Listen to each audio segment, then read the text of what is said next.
पुरी रथयात्रा समय कलाहांडी जिला junior Red Cross परामर्शदाता सार्वजनीन सेवा कार्य संपन्न हो जाइछि।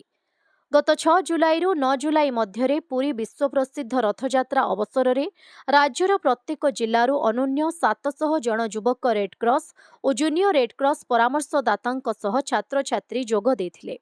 राज्य रेडक्रॉस ऑफिसर श्री लक्ष्मण स्वाई मार्गदर्शन रे कलाहांडी जिला जूनियर रेडक्रॉस परामर्शदाता तथा जगन्नाथ उच्च विद्यापीठ रुप्रार वरिष्ठ शिक्षक श्री सुदामचरण मिश्र एवं जिला जूनियर रेडक्रॉस ऑफिसर तथा घोड़ाबंद सरकारी उच्च विद्यालयर खेल शिक्षक श्री नारायण प्रधान जिला शिक्षा अधिकारी तथा जिला क्रीड़ा निरीक्षकों पत्र प्राप्त होई योगदान करथिले।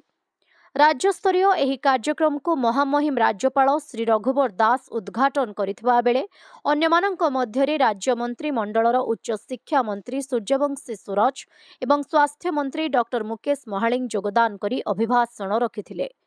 रेडक्रॉस परामर्शदाता सह छात्र छात्री माने 20टी चिन्हित स्थान मानकरे यात्री मानकु प्राथमिक चिकित्सा औषध बंटन जल सिंचन बड़दाण्ड सफेई प्रभृति सेवा जोगाई देथिले।